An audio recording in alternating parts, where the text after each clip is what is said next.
Dans la plupart des cas, le fournisseur de services corporatifs qui procède à la création de votre corporation ou LLC va aussi agir à titre d'agent agréé de celle-ci.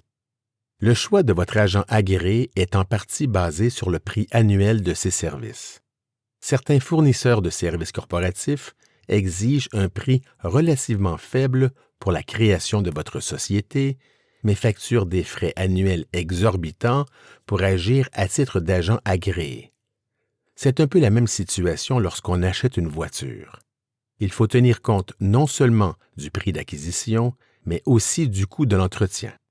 Voici les personnes à éviter dont vous ne devriez jamais retenir les services pour agir à titre d'agent agréé de votre société américaine.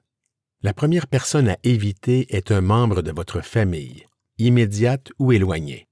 Ce n'est pas sa mission d'agir comme agent agréé de votre société. Souvent sans le savoir, il supporte une immense responsabilité juridique.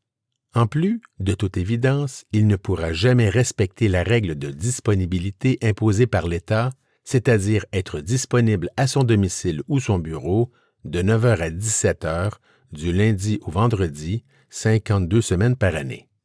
La seconde personne à éviter est un ami. Ce n'est pas parce que votre ami réside dans l'État de votre société que cela fera de lui un agent agréé efficace. De plus, il ne pourra respecter la règle de disponibilité imposée par l'État. Donc, si vous désirez conserver votre ami, ne retenez pas ses services à titre d'agent agréé. La troisième personne à éviter est un employé. Retenir les services d'un employé pour agir à titre d'agent agréé de votre société constitue une grave erreur. D'autre part, il peut arriver que votre employé oublie de vous remettre le document judiciaire reçu ou l'égare tout simplement.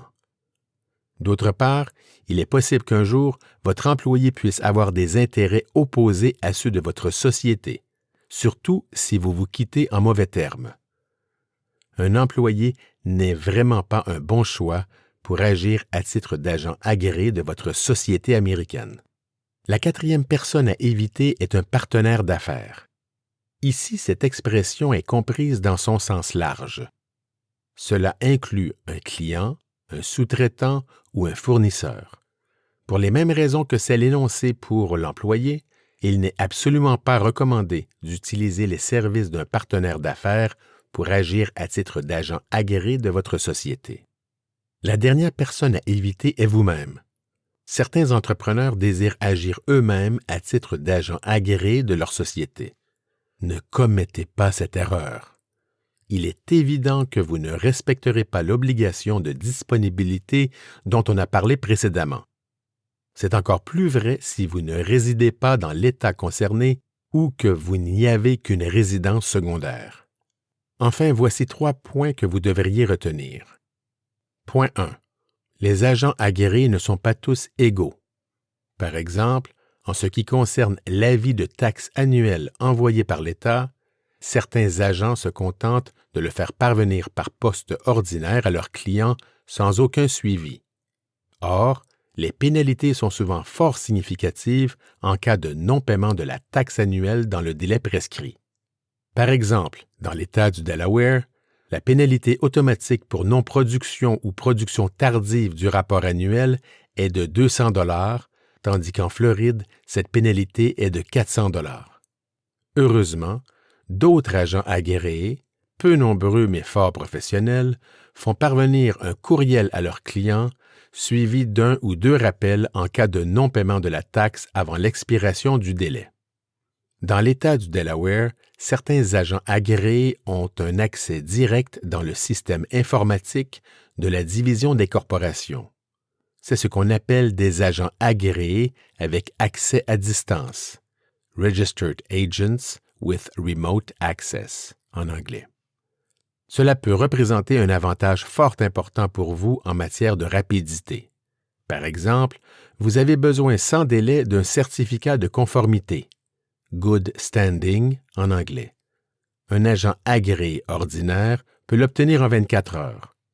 Un agent agréé avec accès à distance peut l'obtenir en quelques minutes seulement.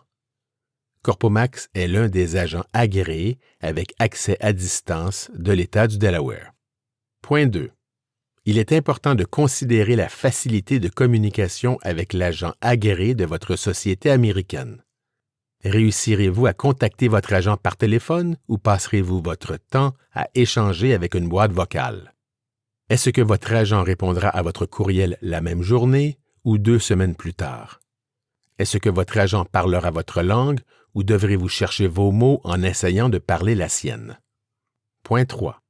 Si votre société a été créée au Delaware et qu'elle fait affaire en Californie et en Floride, elle a donc besoin d'un agent agréé dans ces 3 États. Il peut être pratique de retenir les services d'un agent agréé qui possède un réseau d'agents partout aux États-Unis. Il constitue ainsi un guichet unique pour vous, ce qui facilite la communication et simplifie la facturation.